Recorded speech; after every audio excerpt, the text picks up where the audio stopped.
not just people who've gone through a major trauma. It can teach you valuable skills like how to cope with stress, how to communicate better, how to set boundaries, and more. One of the best ways to get into therapy is BetterHelp. It's entirely online, so it's easy to get started and more affordable too. And as the largest online therapy provider in the world, BetterHelp can provide access to mental health professionals with a diverse variety of expertise. Write your story with BetterHelp. Our listeners get 10% off their first month at betterhelp.com/JRE. That's betterhelp.com/JRE. I went to a football game the other day, ate 3 of them. Yeah. Feel good, still work out, still feel healthy. The key is just don't make that most of what you eat. Yeah. Every now and again, a little Chick-fil-A is not going to hurt nothing. Yeah, treat your lady, treat your friend, treat yourself. Treat yourself. Get off of work. I'm going to have one today. I'm going to get me a double-double from In-N-Out. Fuck it. That's a lot, though. Double, just get a regular one. If you're going to go hard, go all the way hard.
It's shocking video showing the absolute devastation in the Pacific Palisades.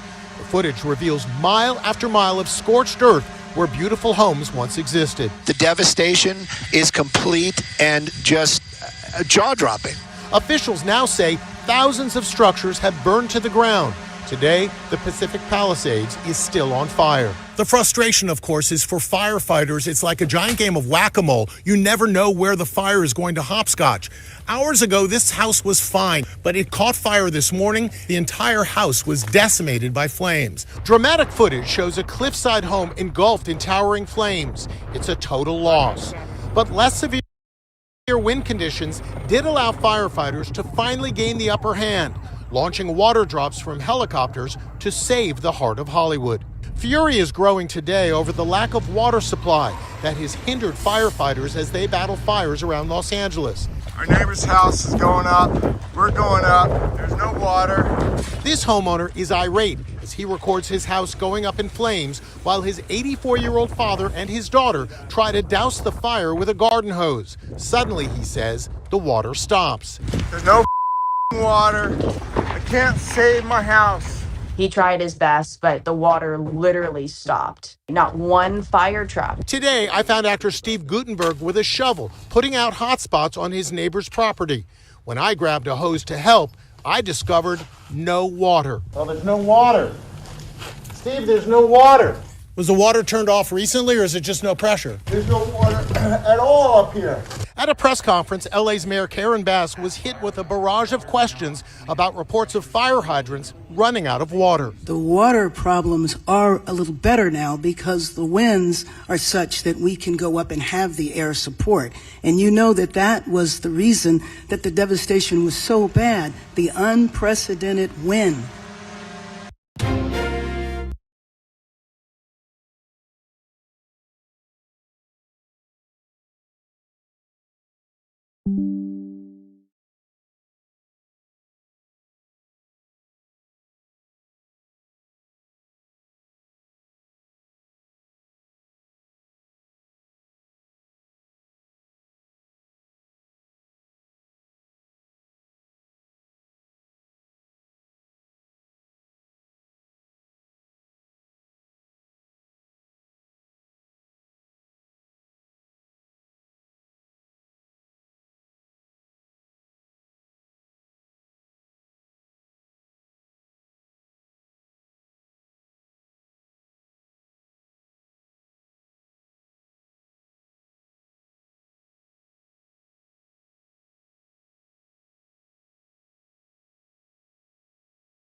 Was obviously Bill Clinton's vice president.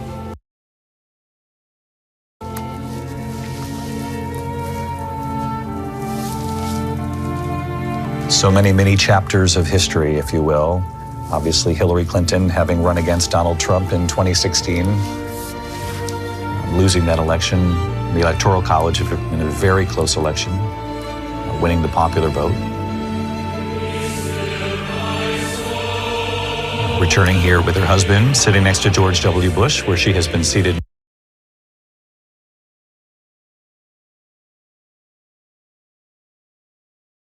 many times before.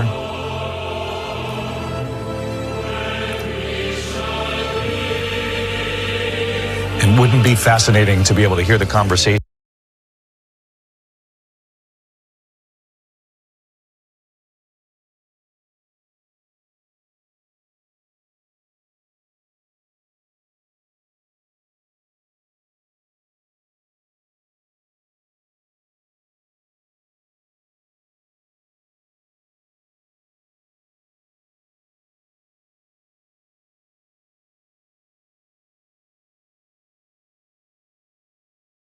right now, Terry Moran, between Barack Obama and Donald Trump?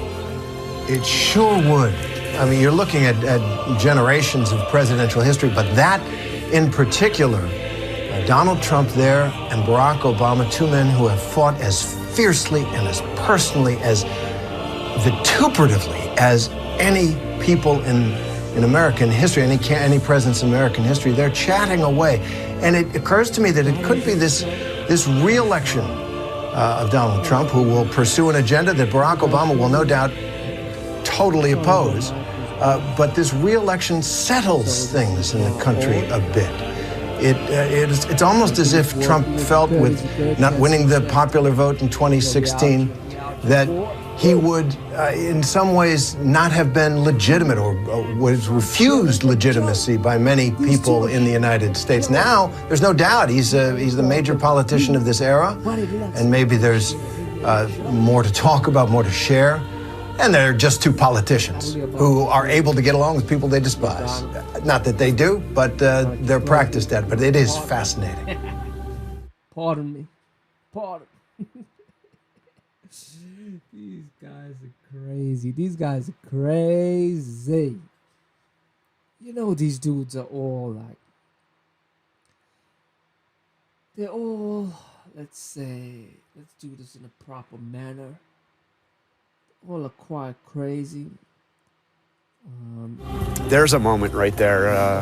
Barack Obama You gotta know the thing. sitting next to President Trump. Suffice it to say, something you just don't see. And yeah, that is what it is. Right now, we want to see the LA fires again, one more time, just to let people know what's going on. It's shocking video showing the absolute devastation in the Pacific Palisades. The footage reveals mile after mile of scorched earth where beautiful homes once existed. The devastation is complete and just jaw-dropping. Officials now say thousands of... What are these dudes talking about? What are these dudes talking about? This is some shocking footage. Prayers up to all those in LA. And hopefully things get better. Why is my internet acting up now? This is crazy. This is crazy. I'm sorry all. Please forgive my internet for acting up.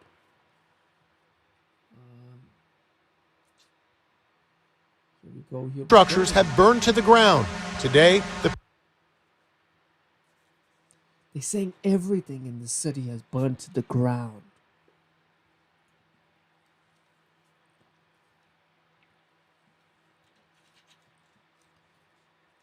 That's crazy, man. That's crazy.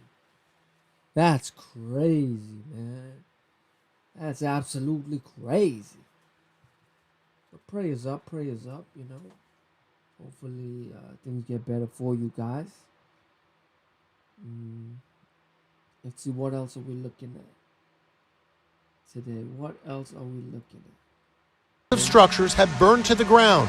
Today, the Pacific Palisades is still on fire. The frustration, of course, is for firefighters. It's like a giant game of whack-a-mole. You never know where the fire is going to hopscotch. Hours ago, this house was fine, but it caught fire this morning. The entire house was decimated by flames. Dramatic footage shows a cliffside home engulfed in towering flames. It's a total loss. But less severe wind conditions did allow firefighters to finally gain the upper hand, launching water drops from helicopters to save the heart of Hollywood. Fury is growing today over the lack of water supply that has hindered firefighters as they battle fires around Los Angeles. Our neighbor's house is going up. We're going up. There's no water. This homeowner is irate as he records his house going up in flames while his 84-year-old father and his daughter try to douse the fire with a garden hose. Suddenly, he says, the water stops. There's no water. I can't save my house. He tried his best, but the water literally stopped. Not one fire truck. Today, I found actor Steve Guttenberg with a shovel, putting out hot spots on his neighbor's property. When I grabbed a hose to help, I discovered no water. There's no water at all up here. At a press conference, LA's Mayor Karen Bass was hit with a barrage of questions about reports of fire hydrants running out of water. The water problems are a little better now because the winds are such that we can go up and have the air support. And you know that that was the reason that the devastation was so bad. The unprecedented. Politicians are so funny. So funny. They think we So stupid. Maybe we are, because somehow they keep getting voted in. Who knows? Anyway, prayers up for the LA fires victims and families that are affected. Hope you guys make it out. Next up, we got an important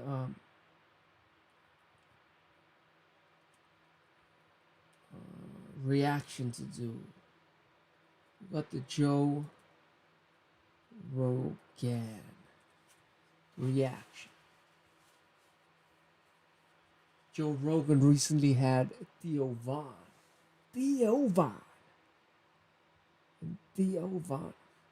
Wait, he got Mark Zuckerberg? This is live. Mark Zuck? What's going on?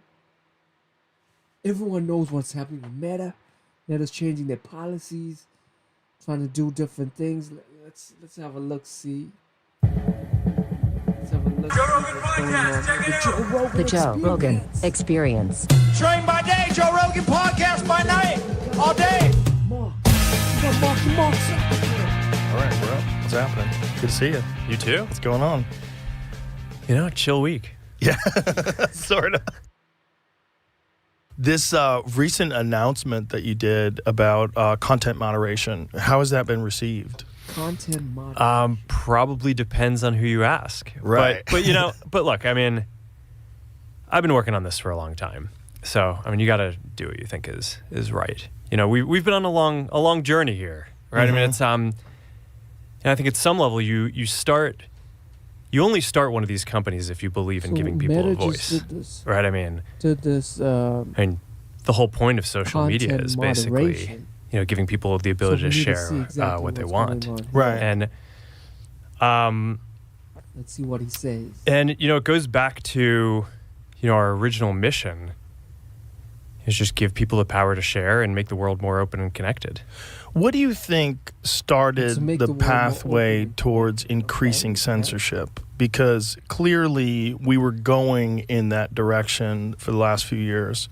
It seemed like we really found out about it when Elon bought Twitter and we got the Twitter files. And when you came on here and when you were explaining the relationship with FBI, where they were trying to get you to take down certain things that were true and real, and certain things they tried to get you to limit the exposure to them. So it's these kind of conversations. Like, when did all that start? Yeah, well, look, I think going back to the beginning, or like I was saying, I think you start one of these if you care about giving people a voice. I wasn't too deep on our content policies for like the first 10 years of the company. It was just kind of well known across the company that we were trying to give people the ability to share as much as possible. And issues would come up, practical issues, right? So if someone's getting bullied, for example, we deal with that, right? We put in place systems to fight bullying. Right. If someone is saying, hey, someone's pirating copyrighted content on the service, it's like, okay, we'll build controls to make it so we'll find IP protected content. But it was really in the last 10 years that people started pushing for like ideological based censorship. And I think it was two main events that really triggered this. Okay. In 2016, there was the election of President Trump. Also coincided with basically Brexit in the EU and sort of the fragmentation of the EU. And then, in 2020, there was COVID. And I think that those were basically these two events where for the first time, we just faced this massive institutional pressure to basically start censoring content on ideological grounds. And I'm sorry to interrupt you, but when it first came up in 2016, did it come under the guise of the Russian collusion hoax?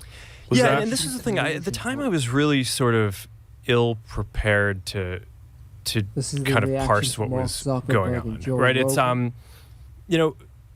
think part of my reflection looking back on this is I kind of think in 2016 in the aftermath, I gave too much deference to a lot of folks in the media who were basically saying, okay, there's no way that this guy could have gotten elected except for misinformation. People can't actually believe this stuff, right? It has to be that there's this kind of like massive misinformation out there. Some of it started with the the Russia collusion stuff. But it kind of morphed into different things over time. Well, he was so ideologically polarizing, right? Like people didn't want to believe that anybody looked at him and said, this should be our president. Yeah, so I took this and just kind of assumed that everyone was acting in good faith. And I said, okay, well, there are concerns about misinformation. So everyone was we should, in good faith. Just like when people raised other concerns in the past and we try to deal with them. Okay, yeah, people, no, if you ask people, no one says that they want misinformation. So maybe there's something that we should do to basically try to address this. But I was really worried from the beginning about basically becoming this sort of decider of what is true in the world, right? That's like kind of a crazy position to be in for billions of people using your service. And so we tried to put in place a system that would deal with it. And early on tried to basically make it so that it was really limited. We're like, all right, we're just going to have this system where there's these third-party fact checkers and they can check the worst of the worst stuff, right? So things that are very clear hoaxes, that there's like, it's not like we're not parsing speech about whether something is slightly true or slightly false, like Earth is flat, things like that, right? So that was sort of the original intent. Yes. We put in place the system and it just sort of veered from there. I think to some degree, it's because some of the people whose job is to do fact checking, a lot of their industry is focused on political fact checking. So they just kind of veered in that direction. And we kept on trying to basically get it to be what we had originally intended, which is just, it's not, the point isn't to like Facebook judge people's opinions. It's to provide this layer to kind of help fact check some of the stuff that seems the most extreme, but it just, it was just never accepted by people broadly. I think people just felt like the fact checkers were too biased. Not necessarily even so much in what they ruled, although sometimes I think people would disagree with that. A lot of the time, it was just what types of things they chose to even go and fact check in the first place. So, I kind of think like after having gone through that whole exercise, it I don't know, it's something out of like 1984, one of these books where it's just like, it really is a slippery slope. And it just got to a point where it's just, okay, this is destroying so much trust, especially in the United States, to have this program. And I guess it was probably about a few years that I really started coming to the conclusion that we were going to need to change something about that. COVID was the other big one where that was also very tricky. Because, at the beginning it was, it's like a legitimate public health crisis, in the beginning. And it's, even people who are like the most ardent First Amendment, defenders, the Supreme Court has this clear precedent that's like, all right, you can't yell fire in a crowded theater. There are times when if there's an emergency, your ability to speak can temporarily be curtailed in order to get an emergency under control. So I was sympathetic to that at the beginning of COVID. It seemed like, okay, you have this virus. It seems like it's killing a lot of people. I don't know, we didn't know at the time how dangerous it was going to be. So at the beginning, it kind of seemed like, okay, we should give a little bit of deference to the government and the health authorities on how we should play this. But when it went from, 2 weeks to flatten the curve to, and like in the beginning, it was like, okay, there aren't enough masks. Masks aren't that important. To then it's like, oh no, you have to wear a mask. And, everything was shifting around. It just became very difficult to kind of follow. And this really hit the most extreme, I'd say, during the Biden administration when they were trying to roll out the vaccine program. And I'm generally like pretty pro rolling out vaccines. I think on balance, the vaccines are more positive than negative. But I think that while they're trying to push that program, they also tried to censor anyone who is basically arguing against it. And they pushed us super hard to take down things that were honestly were true, right? I mean, they basically pushed us and said, anything that says that vaccines might have side effects, you basically need to take down. And I was just like, well, we're not going to do that. Like, we're clearly not going to do that. I mean, that is kind of inarguably true. Who is they? Who's telling you to take down things that it was that talk about vaccine side effects? It was people in the Biden administration. I think it was I wasn't involved in those conversations directly, but I think it was. How difficult is that to not be involved in those conversations directly? Fitness isn't just about what you do in the gym, it's also about your nutrition, but even with the best diet, some nutrients can be hard to get, and AG1 can help fill those gaps. AG1 delivers optimal amounts of nutrients in forms that help your body perform. AG1 makes foundational nutrition easy because there aren't a million different pills and capsules you have to keep track of. It's just one scoop mixed in water. It's such an easy routine to keep in the mornings. Ingredients in AG1 are selected for absorption, nutrient density, and potency, and are intentionally picked to work in sync with the whole formula for optimal impact. They are seriously committed to quality. AG1 is tested for hundreds of contaminants and impurities, and they're constantly reformulating their recipe to dial it in. This is all part of why I've partnered with AG1 for years. So get started with AG1 this holiday season and get a free bottle of vitamin D3, K2, and 5 free AG1 travel packs with your first purchase at drinkag1.com/Joe Rogan. That's a $76 value gift for free if you go to drinkag1.com/Joe Rogan. Seriously, get on this. That's got to be strange too, right? Because you're running the company, but there's clearly you're moderating at scale that's beyond the imagination. The number of human beings you're moderating is fucking insane. Like, what's a Facebook? How many people use it on a daily basis? Forget about how many overall. Like, how many people use it regularly? It's 3.2 billion people use one of our services every day. That's it's wild. More than a third of the planet. That's so crazy. Yeah, and it's almost half of Earth. Well, on a monthly basis, it is probably half. Of it. But I want to say that though, there's a lot of like hypercritical people that are conspiracy theorists and think that everybody's a part of some cabal to control them.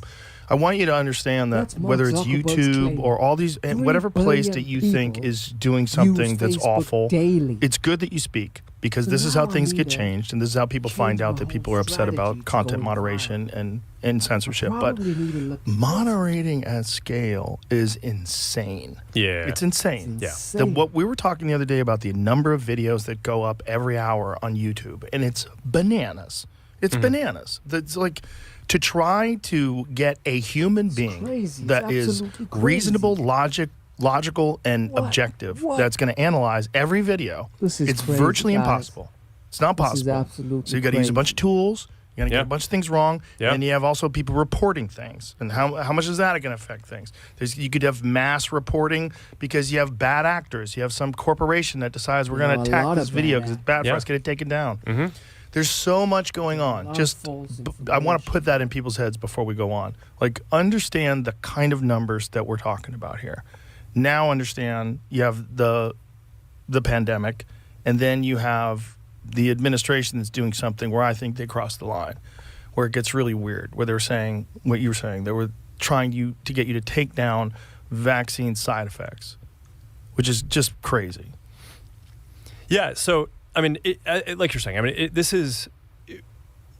it's so complicated, this system, that I could spend every minute of all of my time doing this and not actually focused on building any of the things that we're trying to do. AI, glasses, like the future of social media, all that stuff. So, I get involved in this stuff, but in general, we have a policy team. There are people who I trust. They're the people who are kind of working on this on a day-to-day basis. And the interactions that I was just referring to, I mean, a lot of this is documented. I mean, because Jim Jordan and the House had this whole investigation committee into the kind of government censorship around stuff like this, and we produced all these documents, and it's all in the public domain. I mean, basically, these people from the Biden administration would call up our team and like scream at them and curse, and it's like these documents it's all kind of out there. Did you record any of those phone calls? I don't think we but I think I want to listen. I mean, there are emails. the emails are published. It's all kind of out there, and they're like, and basically it just got to this point where we were like, no, we're not gonna take down things that are true. That's ridiculous. They wanted us to take down this meme of Leonardo DiCaprio looking at a TV talking about how 10 years from now or something, you're going to see an ad that says, okay, if you took a COVID vaccine, you're eligible for, for this kind of payment, like this sort of like class action lawsuit type meme. And they're like, no, you have to take that down. And we just said, no, we're not going to take down humor and satire. We're not going to take down things that are true. And then at some point, I guess, I don't know, it flipped a bit. I mean, Biden, when he gave some statement at some point, I don't know if it was a press conference or to some journalists, where he basically was like, these guys are killing people. And I don't know, then like all these different agencies and branches of government basically just like started investigating, coming after our company. It was brutal. It was brutal. Wow.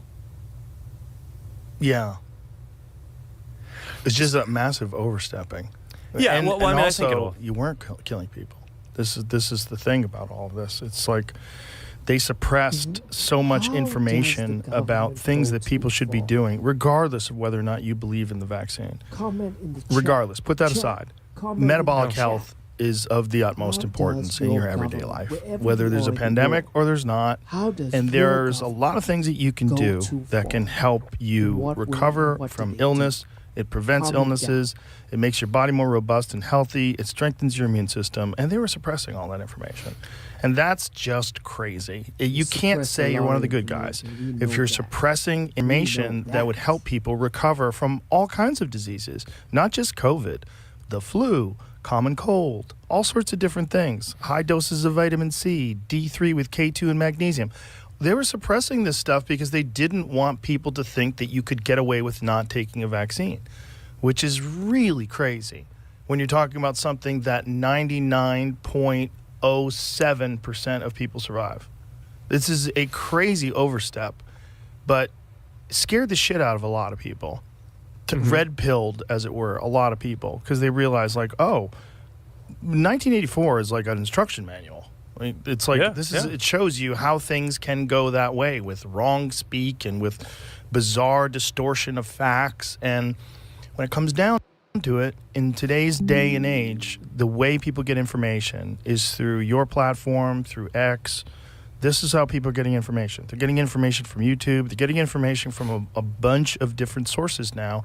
And you can't censor that if it's real legitimate information because it's not ideologically convenient for you. Yeah. So, I mean, that's basically the journey that I've been on, right? Started off very pro free speech, free expression. And then over the last 10 years, there have been these two big episodes. It was the Trump election and the aftermath, where I feel like in retrospect, I deferred too much to the kind of critique of the media on what we should do. And since then, I think generally trust in media has fallen off a cliff, right? So I don't think I'm alone in that journey. I think that's basically the experience that a lot of people have had is, okay, it's the stuff that's being written about is not kind of all accurate. And even if the facts are right, it's kind of written from a slant a lot of the time. Of course. And then there was the government version of it, which was during COVID, which is, okay, like, it's like our government is telling us that we need to censor true things. It's like, this is a disaster. And it's not just the U.S., right? I think a lot of people in the U.S. focus on this as an American phenomenon, but I kind of think that the reaction to COVID probably caused a breakdown in trust in a lot of governments around the world. Because, I mean, 2024 was a big election year around the world. And, there are all these countries, India, just like a ton of countries that had elections. And the incumbents basically lost every single one. So there is some sort of a global phenomenon where the whether it was because of inflation, because of the economic policies to deal with COVID, or just how the governments dealt with COVID, seems to have had this effect that's global, not just the U.S., but like a very broad decrease in trust, at least in that set of incumbents, and maybe in sort of these democratic institutions overall. So I think that what you're saying of, how do people get their information now? It's by sharing it online on social media. I think that that's just increasingly true. And my view at this point is like, all right, like we started off focused on free expression. Now he does not We trust kind the of had government. this pressure tested Now, over the last period. we've been saying I this feel like for I years. just have a We much greater just command don't now of what I know. think the policies should be, and like this is how it's going to be going forward. And so I mean, at this point, I think I think a lot of people look at this as like a purely political thing. It's because they kind of look at the timing and they're like, hey, well, you're doing this right after the election. It's like, okay, I try not to like change our content rules like right in the middle of an election either, right? It's like there's not like a great time to do this. It's Right. And you want to do it a year later. Yeah, it's like there's no good time to do it. There's, Right. at whatever time is going on, there's going to be, so. The good thing about doing it after the election is you get to take this kind of cultural pulse as like, okay, where are people right now, and how are people thinking about it? We try to have policies that reflect, mainstream discourse. But yeah, I mean, I don't know. This is something I've been thinking about for a while. I think that this is going to be pretty durable because at this point we've just been pressure tested on this stuff for like the last 8 to 10 years with like these huge institutions just pressuring us, and I feel like this is kind of the right place to be going forward. What was it like when they were attacking you? Like, first of all, what was the premise? Like, what were they saying was your offense? Was it that you were allowing information that was not true, that was getting out there? I know there was also, they're saying that you guys were allowing hate groups to speak. There was a lot of this. Yeah. I mean, the tough thing with politics is that there's like, well, when you say who someone's coming after you, are you referring to kind of the government and investigations and all that? I mean, so the issue is that there's what specific thing an agency might be looking into you for, and then there's like the underlying political motivation, which is like, why do the people who are running this thing hate you? And I think that those can often be two very different things. So, and we had organizations that were looking into it that were like not really involved with social media, like I think like the CFPB, like this financial. I don't even know what it stands for. It's the financial organization that Elizabeth Warren had set up. Oh, great! And it's basically it's like we're not a bank. The right? debanking section. Yeah, no. So like we're not a bank, right? It's like what does Meta have to do with this? But they kind of found some theory that they wanted to investigate, and it's like, okay, clearly they were trying, right, to like find some theory, but it like, I don't know, it kind of like throughout the party and the government, there was just sort of, I don't know how this stuff works. I mean, I've never been in government. I don't know if it's like a directive or it's just like a quiet consensus that like, we don't like these guys, they're not doing what we want, we're going to punish them. But it's tough to be at the other end of that. What was it like? Well, it's not good. I think, well, the thing that I think is actually the toughest, though, is it's global, right? So, and really, when you think about it, the U.S. government should be defending its companies, right? Not be the tip of the spear attacking its companies. So when we talk about a lot, okay, what is the experience of, if the U.S. government comes after you? I think the real issue is that when the U.S. government does that to its tech industry, it's basically just open season around the rest of the world. Right? I mean, the EU, I pulled these numbers. The EU has fined the tech companies more than $30 billion over the last, I think it was like 10 or 20 years. Holy shit. So when you think about it, like, okay, it's like, $100 million here, a couple $1 billion there. But what it, I think really adds up to is this is sort of like a kind of EU-wide policy for how they want to deal with American tech. It's almost like a tariff. And I think the U.S. government basically gets to decide how are they going to deal with that, right? Because if the U.S. government, if some other country was screwing with another industry that we cared about, the U.S. government would probably find some way to put pressure on them.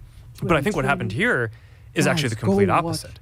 The U.S. government led the kind of attack against the companies, which then just made it so like the EU is basically, and all these other places, just free to just go to town on all the American companies and do whatever you want. But I mean, look, obviously, like I don't want to come across as if like we don't have things that we need to do better. Obviously, we do. And when we mess something up, we deserve to be held accountable for that, and just like everyone else. I do think that the American technology industry is a bright spot in the American economy. I think it's a strategic advantage for the United States that we have a lot of the strongest largest companies in the world. And I think it should be part of the U.S.'s strategy going forward to defend that. And it's one of the things that I'm optimistic about with President Trump is I think he just wants America to win. And I think some of this stuff, like the other governments who are kind of pushing on this stuff, it's it's like at least the U.S. has the rule of law, right? So the government can come after you for something, but you still get your day in court, and the courts are pretty fair. And so we've basically done a pretty good job of defending ourselves. And when we've chosen to do that, basically we have a pretty good rate of winning. It's just not like that in every other country around the world.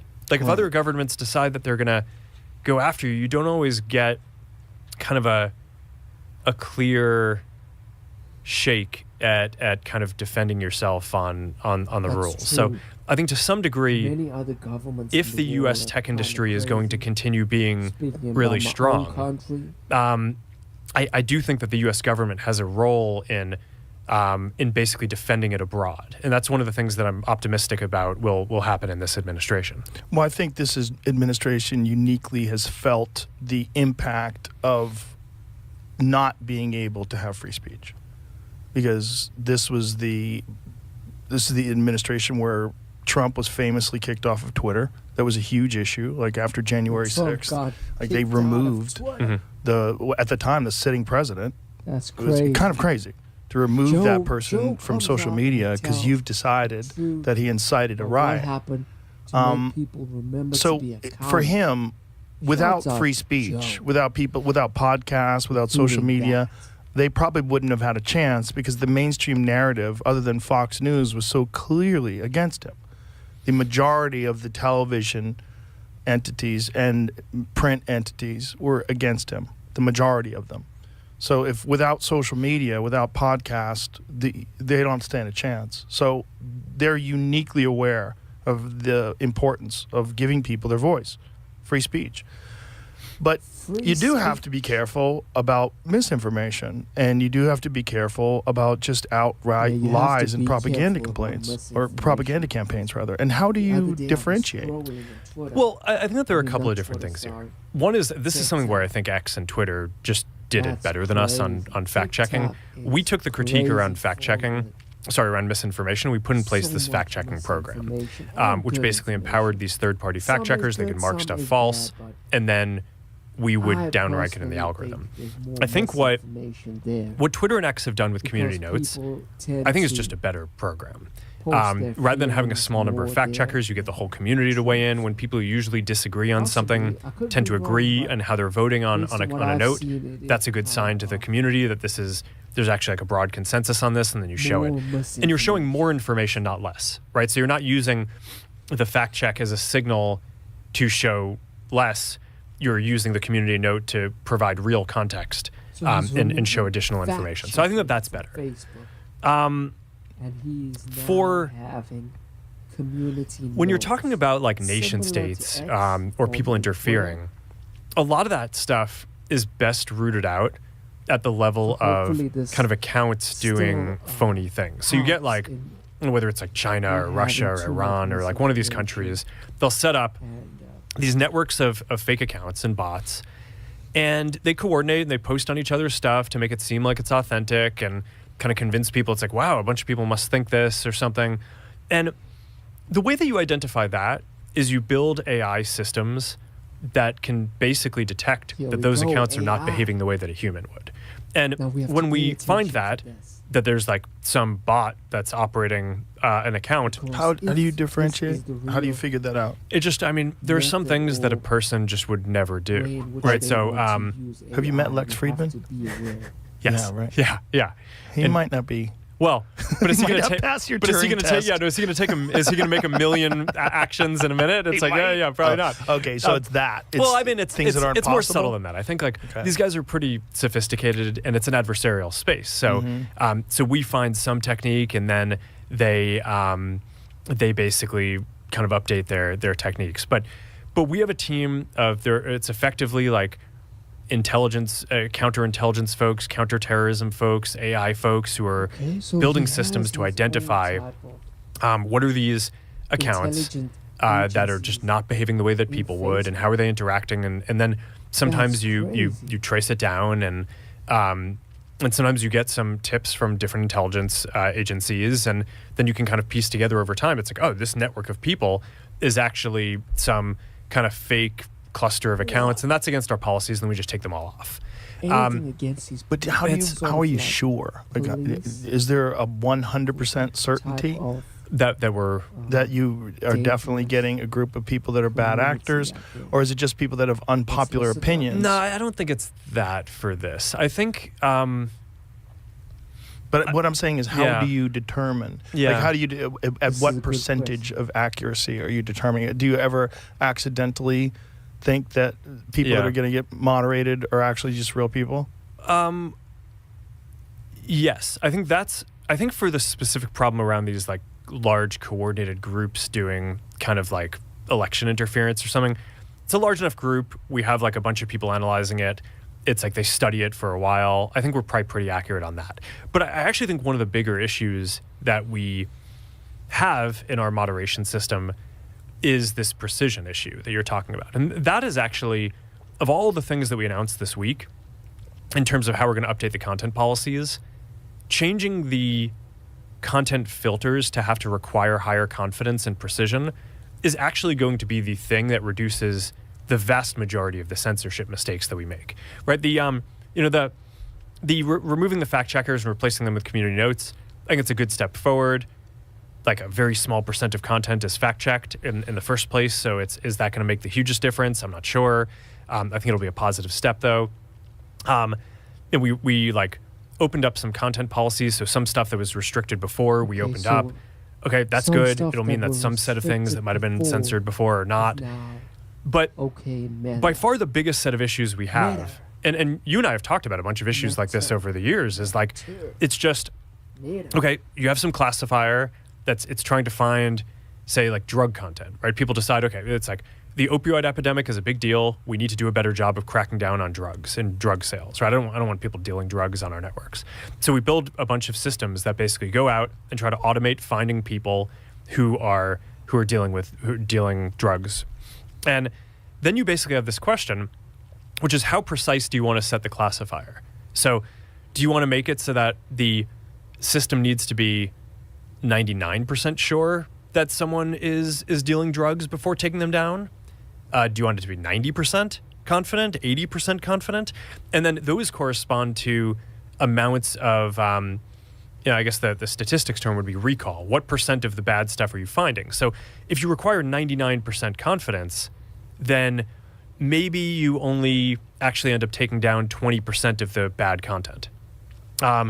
Whereas if you reduce it and you say, okay, we're only going to require 90% confidence, now maybe you can take down 60% of the bad content.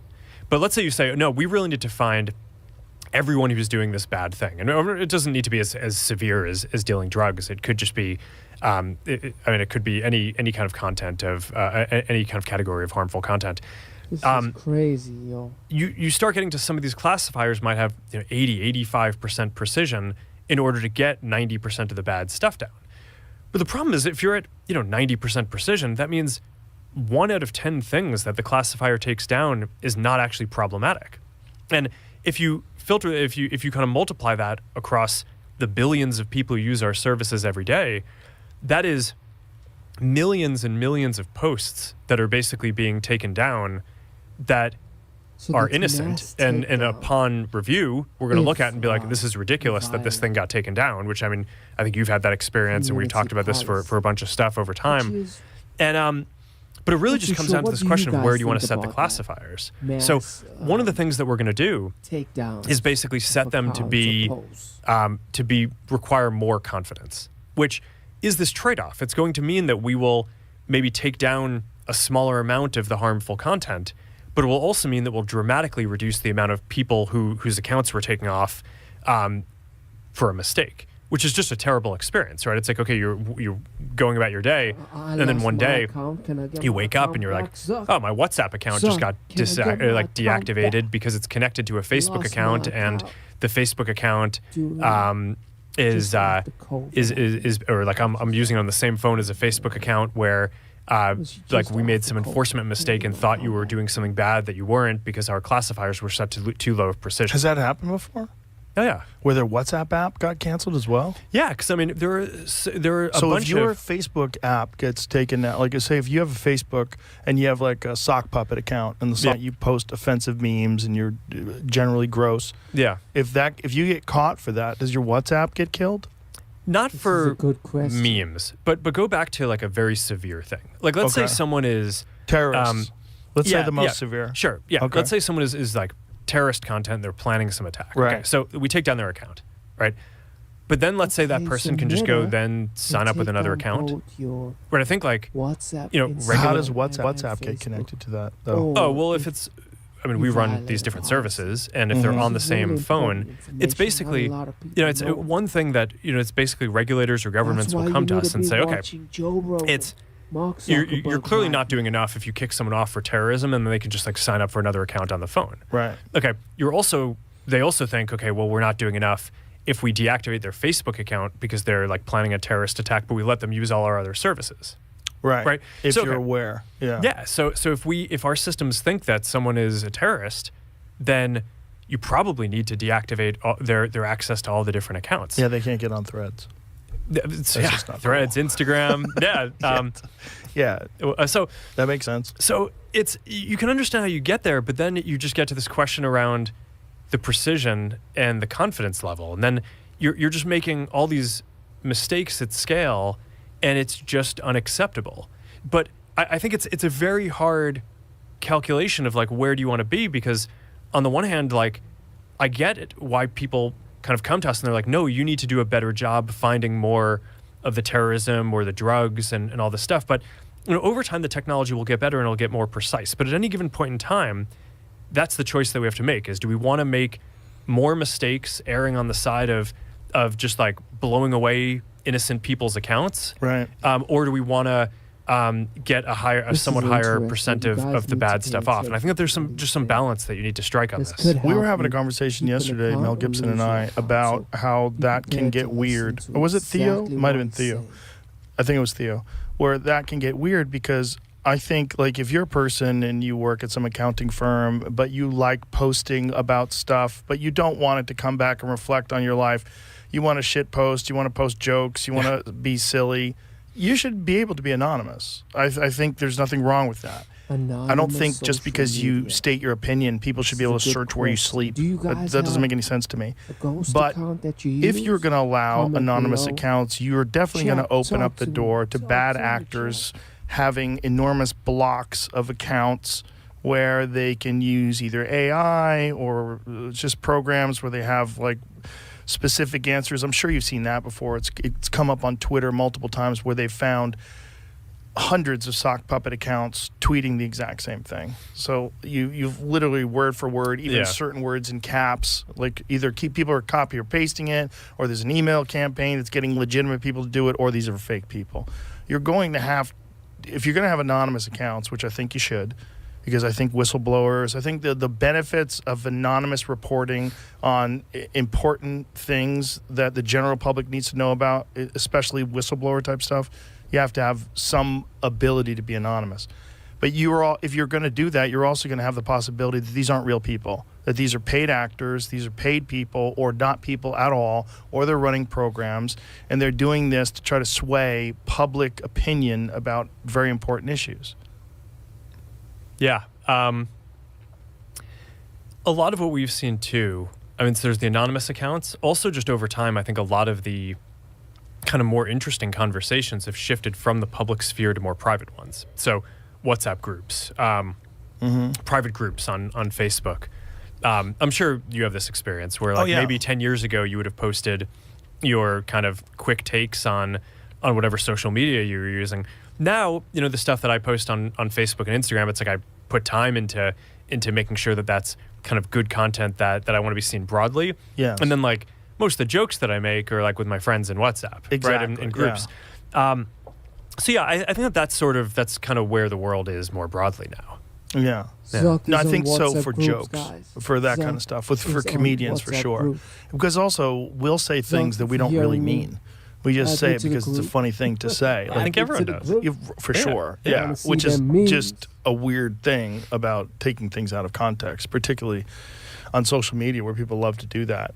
But there is this problem of, like, let's just say that you're a country that's involved in some sort of an international conflict, and you have this ability to get out this fake narrative and just spread it widely about all sorts of things you're accusing this other government of, all sorts of things that aren't true. Yeah. And it just muddies the water of reality for a lot of people. Yeah, and that's why that side of things, the kind of governments running these broad manipulation campaigns, I mean, we're not letting off the gas on that at all. I think most categories of bad stuff that we're policing, everyone agrees is bad, right? No one's sitting there defending that terrorism is good, right? Or child exploitation, or drugs, or IP violations, or people inciting violence, or it's like most of the stuff is bad. People clearly believe that election interference and foreign government manipulation of content is bad. So we have, this is the type of stuff that the vast majority of our energy goes towards that, and we're not changing our approach on any of that. The two categories that I think have been very politicized are misinformation, because who gets to judge or what's false and what's true? Here we go. You may just not like my Let's opinion hear on what he something, has and to then people think it's false, but I think that one's really tricky.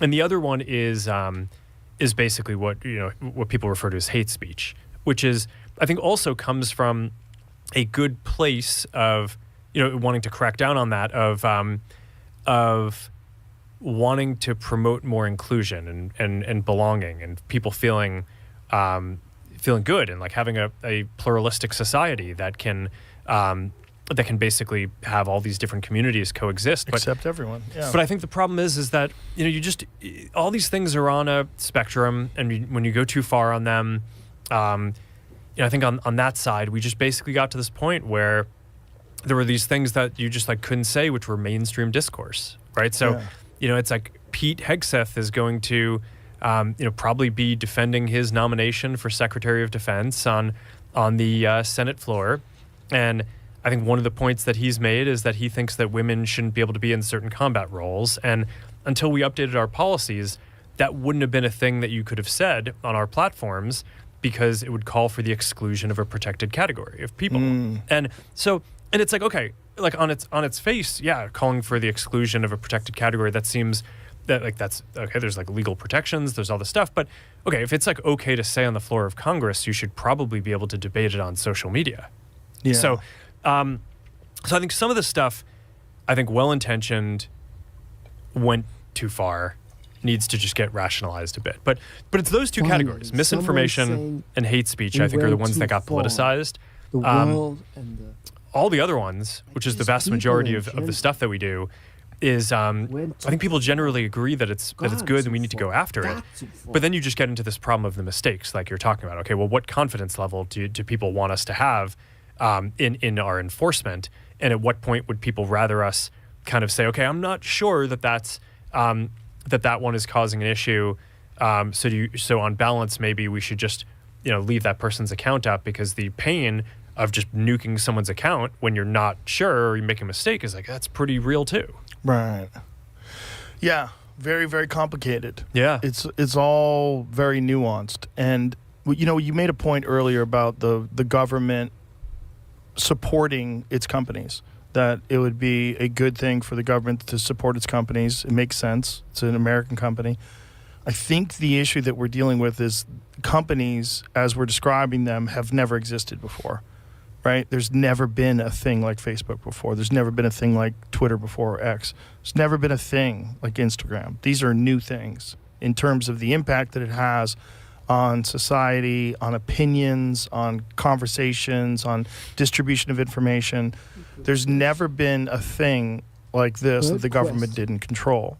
So it makes sense from their perspective, continuing the patterns of behavior that they've always exhibited, which is to have control over the media. I mean, there has been CIA operatives that have been in major newspapers forever. There's always been that. There's always been this sort of input that the government had in mainstream media narratives. are in a position don't know now who's where they're watching and losing who's that. listening to us. They've essentially lost it. And especially with this the push during COVID deteriorated, as you were saying before, the opinion and the respect that people have for the facts that are coming from mainstream journalism in a way that I've never seen before in my life, where an enormous percentage of the population does not trust mainstream media anymore. So, well, what do they trust? They trust social media. Well, who's having problems with the Wi-Fi? Thank you all for watching. This is the Two Flick Show. I will do a new live stream tomorrow. Make sure to watch. And yeah, we'll have a good time again. This is your boy Two Flick. I'm out.